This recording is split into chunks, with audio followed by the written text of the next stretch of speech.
एक लड़का था जिसका नाम रौनक था। जैसा नाम था वैसा ही उसका रूप भी था। अकल में भी उसका मुकाबला कोई नहीं कर सकता था। एक दिन उसने अपने घर के बाहर बड़े बड़े अक्षरों में लिखा, यहाँ पर अकल बिकती है। हाँ। उसका घर बीच बाजार में था। हर आने जाने वाला वहाँ से जरूर गुजरता था। हर कोई बोर्ड देखता, हंसता और आगे बढ़ जाता था। रौनक को विश्वास था कि एक दिन उसकी दुकान जरूर चलेगी। एक दिन अमीर महाजन का बेटा वहां से गुजरा। दुकान देखकर उससे रहा नहीं गया। उसने अंदर जाकर रौनक से पूछा, यहाँ कैसी अकल मिलती है और उसकी कीमत क्या है? उसने कहा, यह इस बात पर निर्भर करता है कि तुम इस पर कितना पैसा खर्च कर सकते हो। गंपू ने जेब से 1 रुपया निकालकर पूछा, इस रुपए के बदले कौन सी अकल मिलेगी और कितनी मिलेगी? अरे भाई, रौनक ने कहा, 1 रुपए की अकल से तुम 1 लाख रुपए बचा सकते हो। गंपू ने 1 रुपया दे दिया। बदले में रौनक ने एक कागज पर लिखकर दिया कि जहाँ 2 आदमी लड़ झगड़ रहे हों वहाँ खड़े रहना बेवकूफ़ी होती है। गंपू अपने घर पहुंचा और उसने अपने पिता को कागज दिखाया। कंजूस पिता ने कागज पढ़ा तो वह गुस्से से आग बबूला हो गया। गंपू को कोसते हुए वह अकल की दुकान में पहुंच गया।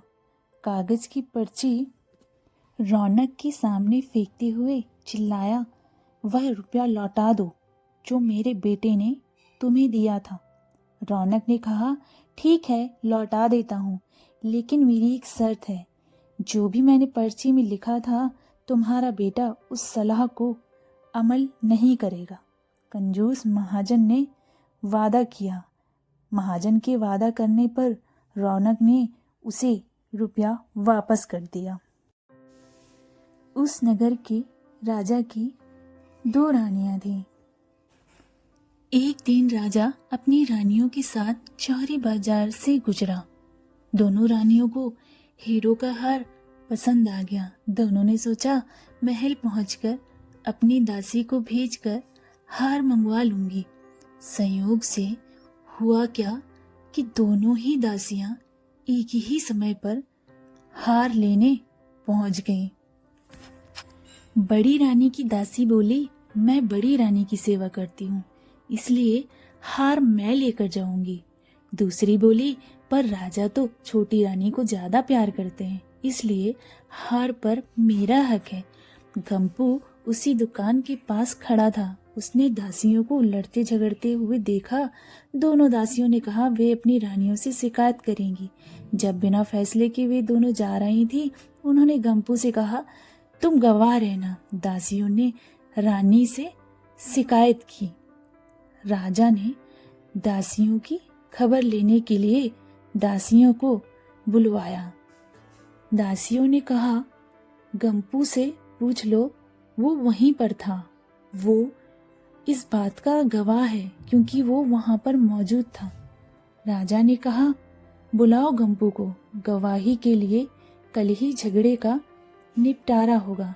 इधर गंपू हैरान, पिता परेशान। आखिर दोनों पहुंचे अकल की दुकान। माफी मांगी और मदद करने की भी बात कही।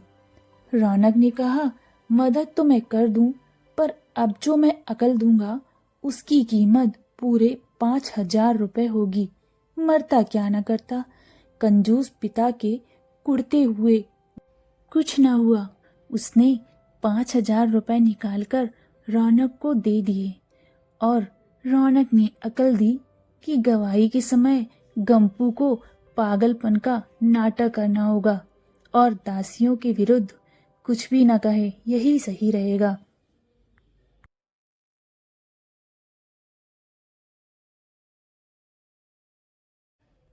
अगले दिन गंपू दरबार पहुंचा और पागलों जैसी हरकतें करने लगा। राजा ने उसे वापस भेज दिया और कहा, कि पागल की गवाही पर भरोसा नहीं किया जा सकता है। गवाही के अभाव में राजा ने आदेश दिया दोनों रानी अपनी अपनी दासियों को सजा दें, क्योंकि यह पता लगाना बहुत ही मुश्किल है कि झगड़ा किसने शुरू किया था। बड़ी रानी तो बड़ी खुश हुई, छोटी रानी को बहुत ज्यादा गुस्सा आया। गंपू को पता चला कि छोटी रानी उससे नाराज है, तो वह फिर से अपनी सुरक्षा के लिए परेशान हो गया और फिर से वह अक्ल की दुकान में पहुंच गया। रौनक ने कहा, इस बार अक्ल की कीमत 10,000 रुपए है। पैसे लेकर रौनक बोला, एक ही रास्ता है, तुम वह हार खरीद कर छोटी रानी को उपहार में दे दो।